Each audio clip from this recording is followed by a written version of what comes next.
La France du handball s'est découvert une nouvelle étoile le 29 janvier dernier. Vincent Gérard, habituel gardien remplaçant des Bleus, s'est retrouvé propulsé sur le devant de la scène en finale des championnats du monde. 11 arrêts plus tard, la France décrochait contre la Norvège son 6e titre mondial, de l'ordre de l'extraordinaire. Montpellier, mardi 14 mars, 9h du matin. Le héros du dernier mondial a déjà tourné la page. Retour au quotidien avec le Montpellier Handball Club.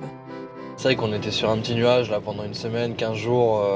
Après, on a très vite récupéré. On avait des échéances très importantes avec Montpellier. Donc il a fallu se remettre au boulot. Il a fallu retravailler, de nouveau se faire mal. Et c'est des bons souvenirs, mais pour l'instant, on a la tête 100% concentrée au club. C'est un club très professionnel qui vise le très haut niveau et on ne peut pas se permettre de se relâcher à quelque instant que ce soit. Un jour d'entraînement, scène de la vie ordinaire d'un club de haut niveau. On sait pourtant savourer ces moments-là du côté de Montpellier, revenu de l'enfer du jeu. En septembre 2012, le club le plus titré de l'histoire du handball français se retrouve en pleine tempête judiciaire et médiatique quand explose une affaire sans précédent. 8 joueurs et certains de leurs proches sont suspectés d'avoir misé près de 100 000 € contre leur équipe 4 mois plus tôt à l'occasion d'un match sans enjeu à Cesson-Sévigné. Parmi ces joueurs, la star du handball français, Nikola Karabatic, et son frère Luka. 5 ans après, la justice est passée.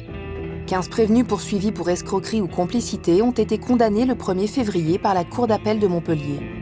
Les frères Karabatic inclus. Leur sanction, 2 mois de prison avec sursis et 10 000 € d'amende. Une condamnation aux allures de point final, même si les Karabatic ont annoncé qu'ils allaient se pourvoir en cassation. Pour le Montpellier Handball Club, c'est le solde d'un cauchemar qui a failli tuer le club. Patrice Canaillé, en poste depuis 1994, a vu l'œuvre de sa vie vaciller, et lui avec. J'ai pensé partir, j'ai des opportunités de carrière et j'ai des opportunités comme tout un chacun et ça me paraît bien légitime, mais je n'ai jamais pensé partir dans la difficulté. Au moment où c'était difficile, quand vous êtes dans un navire, c'est pas au moment où c'est difficile que vous quittez le navire. On a traversé des moments très difficiles. Le club a vécu une situation très difficile, sportivement, humainement, financièrement. Ça a été un traumatisme dont beaucoup de clubs ne se seraient pas relevés. Le traumatisme s'est en effet révélé immense pour le club historique du hand français.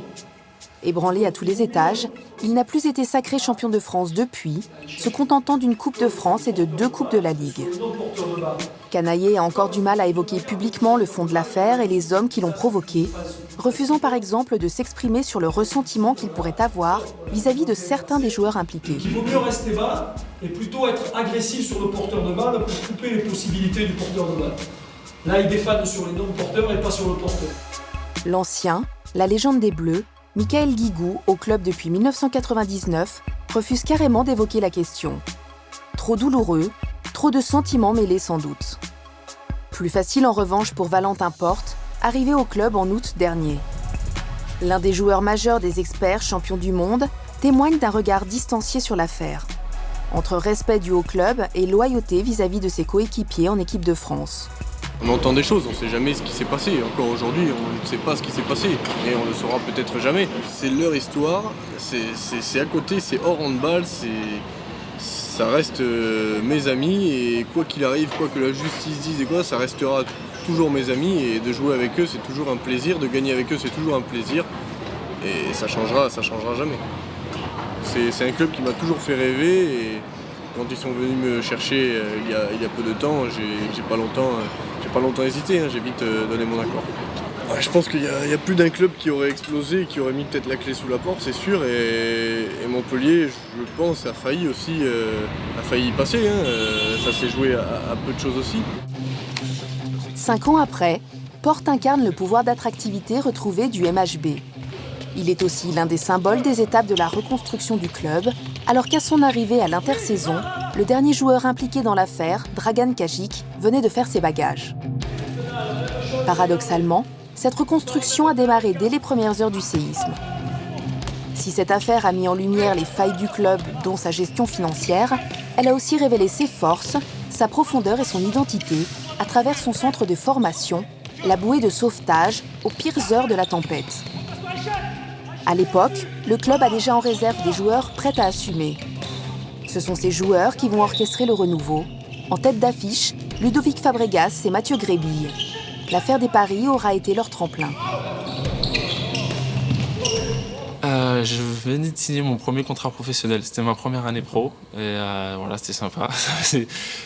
Ça a été assez particulier pour moi et ça allait très très vite parce que je me suis retrouvé un peu, on va dire, catapulté au devant de la scène et on avait une très très grosse équipe et il y a eu d'un coup beaucoup d'absents. Et je me suis retrouvé capitaine et dans le mois qui a suivi, j'ai connu ma première sélection d'équipe de France. Ce mal a servi a été difficile pour le club, mais ça a permis aussi à des jeunes joueurs comme moi et d'autres d'être poussés et d'avoir plus de responsabilités assez rapidement et de progresser rapidement. On a su vraiment rebondir et passer à autre chose et se servir des épreuves qu'on a subies pour avancer et je trouve qu'on s'en est plutôt bien sorti jusqu'à maintenant. J'entends parler de l'histoire sans vraiment savoir ce qui s'est réellement passé. Mais malheureusement, c'est quelque chose qui nous a concernés, puisque nous, en tant que jeunes joueurs, on a dû être surclassés aussi avec l'équipe réserve. Les joueurs de l'équipe réserve sont montés avec l'équipe professionnelle. Donc malheureusement, c'est une histoire qui a touché le club de manière importante. Alors, il y a l'aspect sportif, mais pas seulement. Mais ça nous a permis, nous, en tant que jeunes joueurs, de progresser aussi peut-être plus rapidement, puisqu'on a été propulsés vers le plus haut niveau. Bien, 1-0 pour l'attaque. C'est vrai que beaucoup de joueurs sont partis. Du coup, il a fallu reconstruire un effectif compétitif, parce que c'est les ambitions du club de toujours gagner des titres chaque saison. Et c'est vrai que les dirigeants ont eu cette volonté, l'entraîneur également. Et derrière, on est reparti sur un nouveau cycle. Un cycle bâti sur les racines du club. Il y a tellement eu de titres, d'histoires dans ce club que ça aurait été horrible de finir là-dessus. Donc je pense que tout le club s'est appuyé sur ça, sur cette historique, sur un coach, un entraîneur qui est là depuis des années pour continuer à avancer avec l'équipe. Le capital de Montpellier, c'est son histoire. C'est son histoire et c'est la culture de ce club-là qui est une vraie force. C'est la culture et l'histoire de ce club qui aujourd'hui nous permettent d'avancer et nous permettent d'avoir un avenir. Vous savez, dans un club, il faut toujours penser qu'on n'est que de passage. Ce qui est important, ce n'est pas le succès que vous avez, c'est la pérennité de votre club dans le succès. Dans ce club, il y a une âme, il y a une envie de se battre, il y a une envie d'exister. Il y a un vrai soutien populaire. À tous les matchs, il y a 3000 personnes depuis maintenant plus de 25 ans. Et voilà, on a envie de se battre pour faire avancer ce club parce que ce club a une âme. Et ça, c'est le plus important, l'âme d'un club, parce que ça ne s'achète pas. C'est de là que le MHB aurait donc principalement tiré sa résistance à l'épreuve. Même meurtri, même traumatisé, le club de l'Hérault a pu se nourrir de ses réussites passées pour continuer à aller de l'avant. On s'est qualifié pour la 15e fois en 17 ans en 8e de finale de Ligue des Champions. La saison dernière, on gagne 2 titres quand même. On gagne la Coupe de France à Bercy contre le PSG et la Coupe de la Ligue ici contre Paris encore. Le club gagne des titres chaque année, donc le très haut niveau on y est. Effectivement, on n'a pas regagné le championnat. Mais la marche est pas loin, même si c'est très compliqué avec le PSG et puis par exemple des clubs comme Nantes qui sont à haut niveau. Le PSG a les meilleurs joueurs du monde à chaque poste. Ils ont aussi plus d'argent, faut pas se cacher. Et c'est une équipe qui ferait rêver n'importe quel entraîneur. C'est au moment où il était fragilisé que le MHB a vu débarquer cette concurrence inédite. Racheté comme son homologue du football par Qatar Sport Investments, le Paris Saint-Germain s'est vu doté de moyens financiers hors normes pour le handball. On a trusté les titres au niveau national, on a eu des résultats au niveau de la Ligue des Champions, on a gagné la Ligue des Champions, on a joué 2 demi-finales, on a joué plusieurs fois des quarts de finale de Ligue des Champions, on a joué une finale de Coupe HF. Ce qui a été exceptionnel, c'est la domination de Montpellier. Aujourd'hui, il y a eu un nivellement, c'est-à-dire il y a eu l'émergence d'un club comme Paris Saint-Germain qui est arrivé avec de très très gros moyens et qui travaille. Et puis tous les clubs aujourd'hui, que ce soit Nantes, Saint-Raphaël, Dunkerque ou tous les autres, travaillent énormément. Chambéry travaille énormément. Et aujourd'hui, on a une forme de nivellement et on est rentré un peu plus, je dirais, dans le rang. Et les clubs traversent des moments où ils sont plus ou moins dominants. L'important, c'est de continuer à exister. C'est ça qui est important. Moi, je crois que le Paris Saint-Germain, c'est une bonne chose pour le handball français parce qu'il booste tout le monde, il nous force au travail, il nous force à avancer, il nous force à nous remettre en cause, il nous force à trouver un nouveau modèle de fonctionnement pour être en rivalité avec eux. Et ma foi, je trouve qu'on n'y arrive pas trop mal dans certaines compétitions.